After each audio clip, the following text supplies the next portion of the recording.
Hello guys, তো চলে এসেছে একটা নতুন রিজনিং নিয়ে। এটাকে বলা হয় আসন বিন্যাস। তো চলো আগে ডিটেলসটা পড়ে নিই, তারপর অ্যান্সারটা করব। 8জন বন্ধু A B C D E F এবং জি এইচ একটি গোল টেবিলে বসে আছে। বি বসেছে জি এবং ডি এর মাঝে, এইচ বসেছে বি এর বাঁদিকে তৃতীয় স্থানে এবং এ বসেছে ডান দিকে দ্বিতীয় স্থানে। সি যদি এ এবং জি এর মাঝে বসে এবং বি এর মুখোমুখি বিপরীতে যদি ই না বসে, তাহলে ডি এর বাঁদিকে তৃতীয় স্থানে কে বসেছে? অপশান দেওয়া আছে এইচ, ই, এফ এবং কোনোটি নয়। তো এগুলো কীভাবে করতে হয়, যারা পারো তারা করে অ্যান্সার করো কমেন্টে, আর যারা পারো না তারা শিখে নাও আমার থেকে। আমি এখন তোমাদেরকে শিখিয়ে দেবো, শিখে যাবে। আশা করি ভিডিওটা ভালো করে মনোযোগ সহকারে দেখলে শিখে যাবে, দ্বিতীয়বার আর শেখা লাগবে না। তো তার আগে বলি, যারা ভিডিওটা দেখছো তারা লাইক, শেয়ার অ্যান্ড সাবস্ক্রাইব করে দাও।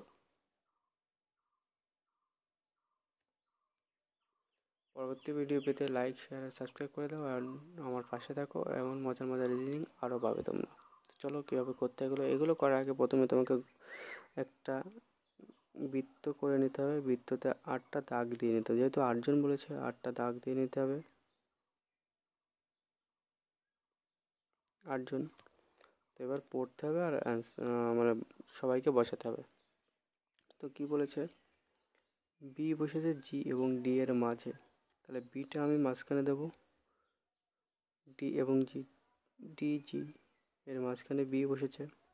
তারপরে কি বলেছে, এ এর ডান দিকে তৃতীয় স্থানে, না, বি এর বাঁদিকে তৃতীয় স্থানে এবং এ এর ডান দিকের, বি এর বাঁদিকের মানে এই দিকে তৃতীয় স্থানে এবং এ এর ডান দিকের দ্বিতীয় স্থানে এইচ বসেছে।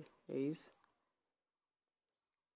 তাহলে এ এর ডান দিকে তৃতীয় স্থানে বলেছে এ, এখানে বসলে ডান দিকের তৃতীয় স্থানে,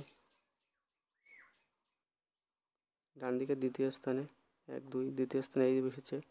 তারপর কি হলো, সি যদি এ এবং জি এর মাঝে বসে, সি এ এবং জি এর মাঝে, এই যে সি এখানে বসবে এবং বি এর মুখোমুখি বিপরীতে যদি ই না বসে, বি এর মুখোমুখি বিপরীতে ই বসবে না, তাহলে ই বাকি জায়গায় এফ, এফ বসবে, ইটা এখানে বসবে। তাহলে আমাদের কোশ্চেনটা কী আসছে, কোশ্চেনটা আসছে ডি এর বাঁদিকে তৃতীয় স্থানে কে বসেছে, ডি এর বাঁদিকে, ডান দিকে এটা বাঁদিকে, এটা বাঁদিকে, তৃতীয় স্থানে কি আছে, এফ আছে, এফ আমাদের আনসার সি, সি আমাদের কারেক্ট অ্যান্সার হয়ে যাবে। তো এই রিজনিংগুলো এইভাবে করতে হয়।